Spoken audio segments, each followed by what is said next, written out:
A millionaire checked his employee's lunchbox and fell for her without realizing. Hello everyone. Before we begin today's story, I have a small favor to ask. Please hit subscribe and turn on the notification bell so you never miss our channel's new videos. It is quick, free, and the best way to support us in bringing you more dramatic stories. Your support means the world to us. Where are you watching from? Drop your city or country in the comments below. Thank you very much. Now, let us return to our main character. It was just past noon when the office finally went quiet. The kind of quiet that only happens during lunch hour, when keyboards stop clicking, phones stop ringing, and most people disappear into break rooms, cars, or nearby diners. Sunlight slipped through the tall glass windows, casting long stripes across the polished floor of the executive level. Ethan Carter remained alone. He stood in his private office, jacket draped over the back of his chair, sleeves rolled neatly to his forearms.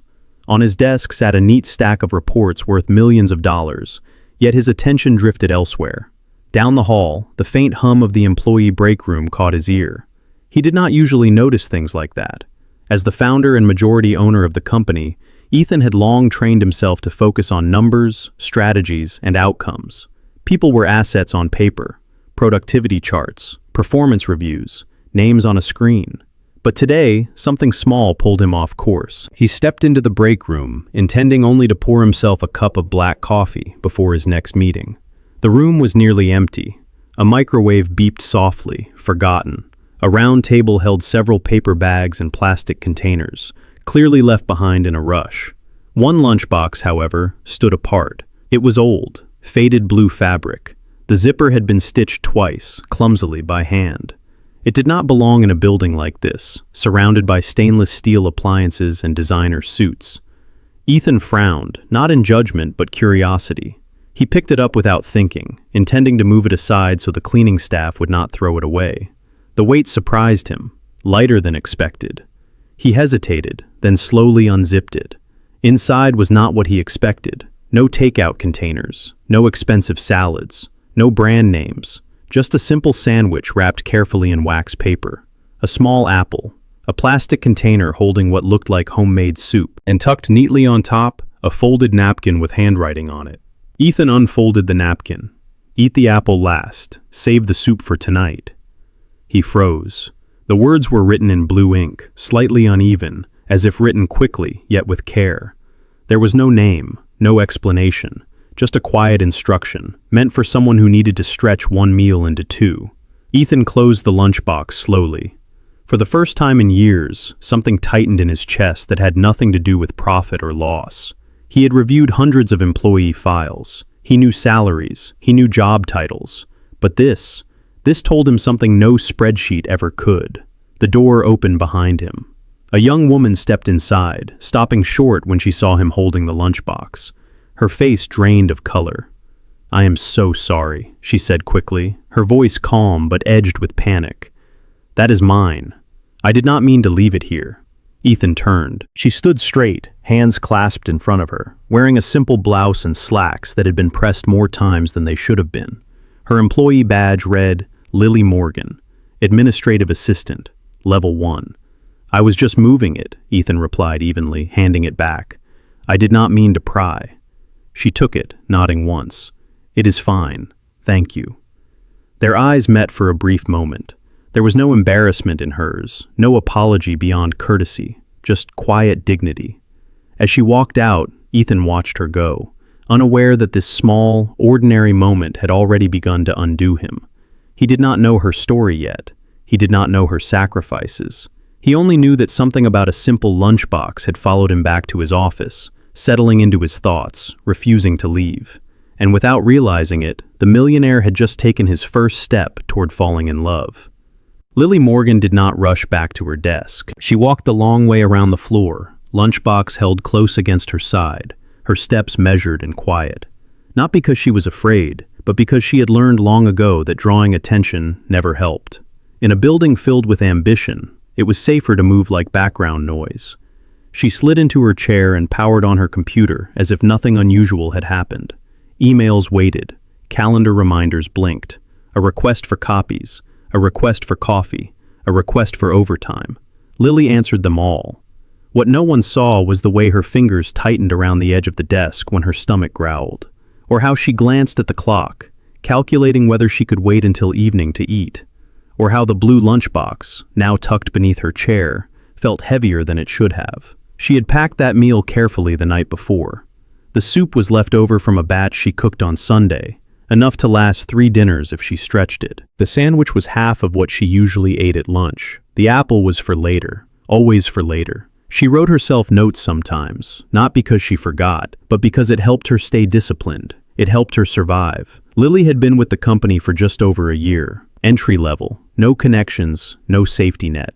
Her paycheck went fast. Rent first, utilities second, groceries last. There was never much left after that. She did not complain. When coworkers ordered food, she smiled and said she had brought lunch. When someone offered to cover her meal, she declined politely. Pride was not the reason. Habit was. Accepting help always came with questions, and questions led to explanations she did not want to give. So she worked harder. She stayed late. She covered shifts. She volunteered for tasks no one wanted. She believed that if she proved herself useful enough, dependable enough, she could stay invisible and employed at the same time. Across the hall, Ethan Carter sat behind his desk, staring at a report without reading a single word.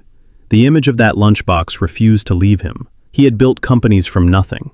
He had seen struggle up close when he was younger, before success hardened him into efficiency and distance. Somewhere along the way, he had stopped looking at the small details. He told himself it was necessary, that leaders had to focus on the big picture. But the handwritten note replayed in his mind. Save the soup for tonight. Tonight. Not later, not tomorrow. Tonight. It was not dramatic. It was not tragic. It was practical. And somehow, that made it hit harder. He glanced at the employee directory on his tablet and found her name. Lily Morgan, Administrative Assistant, Level 1. No warnings, no complaints, solid performance reviews, always on time, always helpful. Ethan leaned back in his chair, exhaling slowly. He wondered how many stories like hers existed inside his company, hidden behind polite smiles and quiet competence. He wondered how many times he had walked past them without noticing. At 3:30, Lily was asked to help prepare materials for a last-minute meeting. She did it without hesitation, even though she had planned to leave on time for once. The printer jammed twice. Someone snapped at her for a missing page. She apologized anyway. By the time she finished, the office was thinning out again. She checked the lunchbox, still untouched. Her stomach tightened, but she closed it gently and placed it back under her chair. She could wait. She always did. As she stood to leave, she felt eyes on her. Ethan watched from the doorway of his office, unseen. He saw the way she straightened her shoulders before walking out. He saw the way she paused, just briefly, as if steadying herself. In that moment, he did not see an employee. He saw restraint, quiet strength, a person carrying more than she let on. And for the first time, Ethan Carter questioned something he had never questioned before. What did it truly mean to take care of the people who worked for him? The question followed him long after the lights dimmed and the building emptied, lingering like a promise he had not yet decided how to keep. The next morning began like every other for Lily Morgan. She woke before sunrise, the small alarm on her phone buzzing softly on the nightstand beside her bed. The apartment was quiet, the kind of quiet that made even simple movements feel loud. She dressed carefully, choosing the same neutral colors that helped her blend in at work, then moved to the kitchen. The blue lunchbox sat on the counter. Lily opened it and prepared the same routine she followed each weekday. Soup reheated slowly on the stove, bread toasted just enough. She packed everything with intention, measuring portions not by appetite, but by necessity. Before closing the lid, she paused, then slipped a second folded napkin inside. For later, just in case. She did not know why she wrote it. Maybe it was habit, maybe it was hope. At the office, Ethan Carter arrived earlier than usual. He walked past the reception desk without stopping, his mind already elsewhere. Sleep had not come easily the night before. Every time he closed his eyes, he saw that faded lunchbox again, heard the quiet restraint in Lily's voice, felt the weight of a reality he had chosen not to see for years. He did not call human resources. He did not summon managers. He did not announce anything. Instead, he decided to watch. Throughout the morning, he noticed Lily everywhere once he began paying attention, carrying files between departments, refilling the printer paper before anyone asked, staying late with a colleague who was struggling to finish a report. She never complained, never sighed loudly, never drew attention to herself. At 11:45, Ethan passed the break room again. He slowed. Inside, Lily stood at the counter, lunchbox open, spoon resting in her hand. She looked at the soup for a long moment without eating, then glanced at the door as if checking whether anyone was watching. She ladled only half into a small bowl. The rest, she carefully closed and set aside. Ethan felt something twist inside him. This was not a performance. There was no audience, no reward, just a quiet decision made when no one was supposed to notice. Lily sat alone at the small table by the window. She ate slowly, methodically, savoring each bite as if stretching time itself. When she finished, she wiped the bowl clean with a paper towel, then tucked the untouched container back into the lunchbox. Before standing, she slid the apple out and placed it beside another lunchbox on the table next to her, a coworker's, unopened. She left without saying a word. Ethan stepped into the room only after she was gone. The apple remained, red, polished, unbitten. He picked it up, then stopped, his hand hovering in the air. The realization settled over him with uncomfortable clarity. She was not saving food for herself. She was sharing it. The rest of the day passed in a blur for Ethan. Meetings lost their sharpness. Conversations felt distant. He found himself replaying small moments, tiny gestures he had ignored for too long. Meanwhile, Lily returned to her desk and worked through the afternoon without incident. No one thanked her for the help she gave. No one noticed the apple. That was fine. She had never done these things to be seen. By early evening, the office emptied again. Lily packed her things, lunchbox included, and stood to leave. As she reached the elevator, a voice stopped her. "Lily." She turned. Ethan Carter stood a few feet away, no jacket, sleeves rolled up, expression unreadable. "Yes, sir?" she asked calmly. "Do you have a moment?" he said. She nodded. As they stood there in the quiet hallway, Lily had no idea that the careful, unseen kindness she practiced every day had just crossed an invisible line. And Ethan Carter was no longer observing from a distance. He was stepping closer. They did not go far. Ethan led Lily to a small conference room near the end of the hallway, one rarely used at that hour. The glass walls reflected the dimming light outside, the city beginning its slow transition into evening. He closed the door gently, not with authority, but consideration. "Please, sit," he said. Lily did, folding her hands in her lap, posture straight. She had learned how to sit like this long ago, alert, respectful, prepared for anything. Ethan remained standing for a moment, as if choosing his words carefully. "I wanted to thank you," he began. She looked up, surprised. "For what, sir?" "For your work. You are consistently reliable. People speak well of you." Lily nodded once. Compliments were rare, but she did not chase them. "I am just doing my job." "I know," Ethan said. "That is exactly why I wanted to say something." There was a pause, not awkward, just quiet. He glanced at the lunchbox resting beside her chair, then back at her face. "May I ask you something personal?" She hesitated, then answered honestly. "You may ask. You do not have to answer if you do not want to. I understand." Ethan took a breath. "Why do you always eat alone?" The question was simple, not accusatory, not probing. Lily considered it. "I like the quiet," she said after a moment. "It helps me think." That was true, just not the whole truth. Ethan nodded, accepting the answer without pushing further. He respected the boundary, even as his curiosity deepened. "I noticed you help others often," he said. "You stay late, you cover for people. You give more than what is required." Lily offered a small smile. "Sometimes people need help, and you never ask for anything in return." She shrugged lightly. "I have never expected anything in return." Something about the way she said it made Ethan feel unsteady. Not pity, something closer to admiration. "I saw you in the break room today," he said carefully.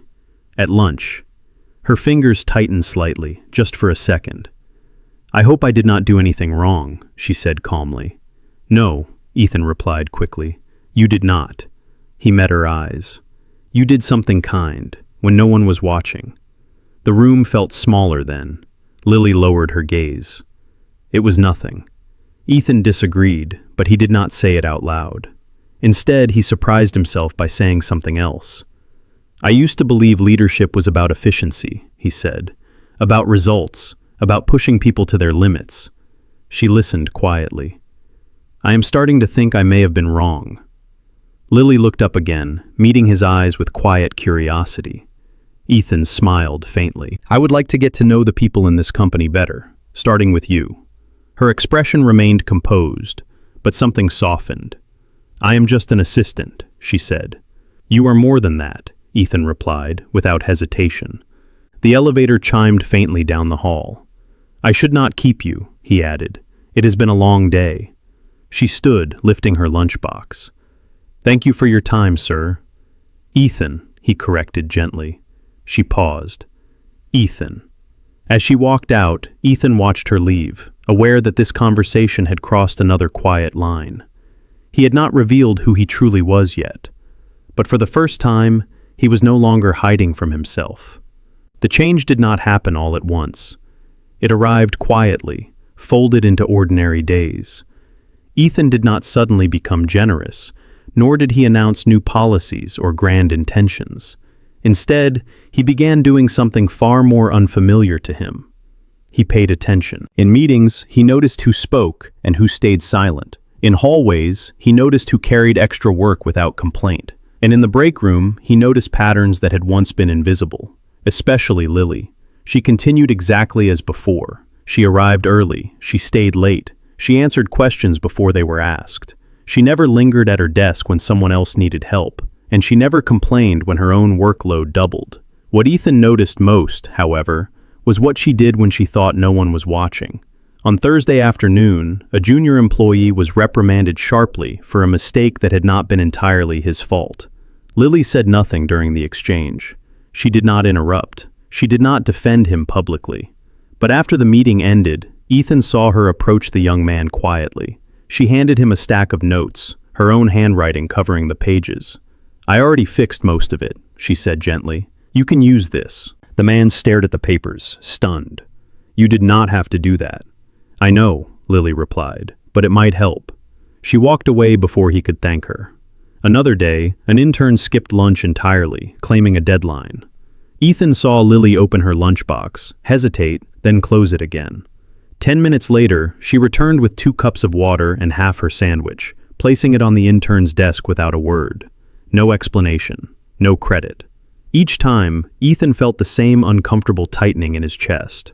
These were not gestures made for praise, they were habits. By Friday, an opportunity presented itself. A temporary team lead position opened unexpectedly. It came with a small pay increase and visibility. Several employees were eager for it. Lily was qualified, though not the most vocal candidate. Ethan asked for recommendations. A manager hesitated. She is capable, he said, but she does not push herself forward. She lets others take the spotlight. Ethan nodded slowly. That afternoon, Lily was called into another meeting room. She arrived calm, expecting instructions or another task. Instead, Ethan gestured for her to sit. There is an opening, he said, a temporary leadership role. Her eyes flickered, just briefly. Hope, then caution. I see, she replied carefully. You would be eligible, Ethan continued, but it would require longer hours, more responsibility. Lily thought for a moment. Who else is being considered? She asked. Ethan answered honestly. She nodded. Then I would prefer to step aside. He looked at her, surprised. May I ask why? She took a breath.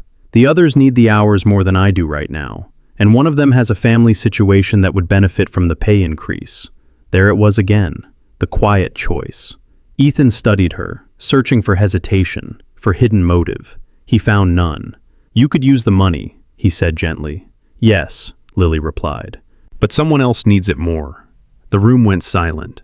In that moment, Ethan understood something he had not allowed himself to understand before. This was not weakness. This was strength without witnesses. He dismissed her shortly after, thanking her for her honesty. Lily left, unaware that she had just passed a test she did not know existed. Ethan remained seated long after she was gone. The moral test had not been planned, but it had answered every question he was afraid to ask. And with that answer came a realization he could no longer ignore. He was not just observing Lily anymore. He was being changed by her. The reveal did not come with fanfare. It arrived on a Monday morning, disguised as routine. Lily was halfway through organizing invoices when an all-staff email appeared in her inbox. The subject line was simple, almost dull. Company-wide meeting, auditorium, 10:30 sharp. She frowned slightly.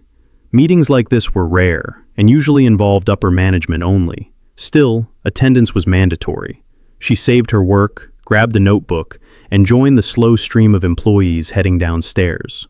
The auditorium filled quickly. Conversations hummed. People speculated quietly about restructuring, new investors, possible changes.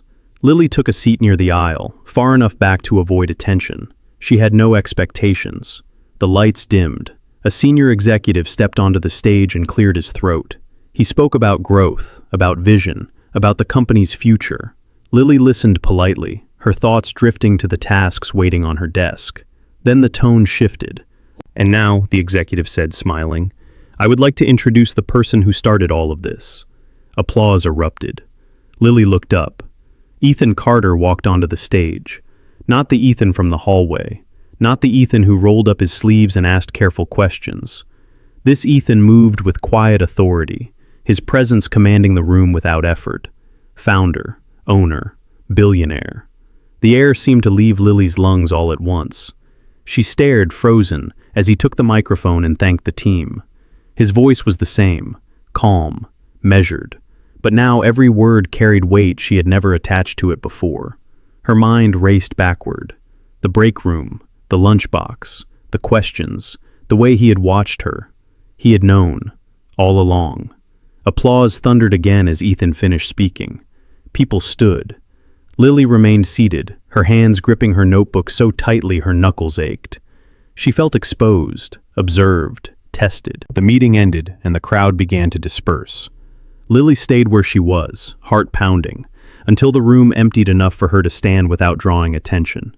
She did not return to her desk. She walked. Down the hallway, past offices, past faces she no longer wanted to meet. She reached the small outdoor terrace attached to the building and pushed the door open, breathing in the cold air like it might steady her. Footsteps followed. "Lily." She turned. Ethan stood a few feet away, his jacket back on now, his expression serious. "I should have told you," he said quietly. Her voice surprised even herself, steady, controlled. "You should have." "I did not intend to deceive you," he continued. "I was trying to understand." She shook her head. Understanding someone without their consent is still deception. The words landed between them. Ethan absorbed them without defense. "You did not know who I was," she went on. "You watched me. You evaluated me, while I believed you were just another person." "That is true," he said. Her eyes filled, but she did not let the tears fall. "I would never have acted differently," she said. "But knowing that you were judging me changes everything." "I was not judging," Ethan replied. "I was learning." "At my expense," Lily said. Silence stretched. "I fell for you before I realized it," Ethan said softly, "before the title mattered." She laughed once, humorless. "The title always mattered. I just did not know it yet." She stepped back. "I need time," she said, "and distance." Ethan nodded. "I will give you both." She left him standing there, the lunchbox heavy at her side. For the first time, the reveal had not brought gratitude or relief. It had brought a choice, and Lily intended to make it on her own terms. The distance Lily asked for was quiet, but unmistakable. The next morning, she arrived on time, as she always did. She completed her tasks with the same precision. She answered emails politely. She assisted coworkers when needed, but something had changed. She no longer lingered. She avoided the break room during lunch. She stopped staying late unless it was absolutely necessary. When Ethan passed her desk, she kept her focus on her screen, her voice formal, her words efficient. "Good morning, sir. Yes, sir. I will have that ready shortly." No warmth, no softness, no eye contact that lasted longer than required. Ethan felt it immediately. He had expected anger, perhaps even confrontation. What he had not expected was this controlled withdrawal. It was not punishment, it was self-protection, and it hurt more than any accusation could have. He respected her boundary. He did not seek her out. He did not ask for private conversations. Instead, he watched the company shift under the weight of his own realization. He began making changes, not for Lily, but because he could no longer pretend not to see. Policies were reviewed. Overtime was compensated properly. Quiet contributors were acknowledged publicly. Team leads were instructed to listen more than they spoke. The company responded. Productivity improved. Morale lifted. Lily noticed. She noticed that a coworker who had been overlooked was promoted. She noticed that the intern who skipped lunches was assigned manageable hours. She noticed that no announcement claimed credit for these changes. Still, she remained distant. One evening, as she prepared to leave, she saw a familiar blue lunchbox sitting on the counter in the break room. It was hers. She had forgotten it in the rush of the day.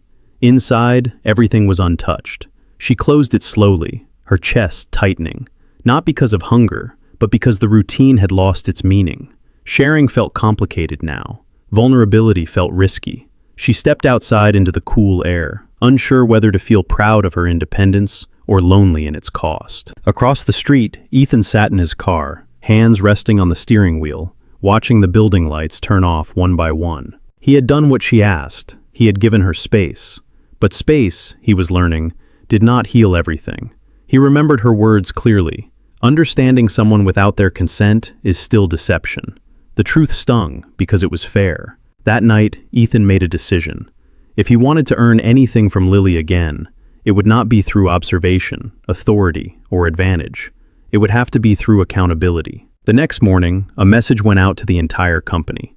A voluntary listening forum. No hierarchy, no titles.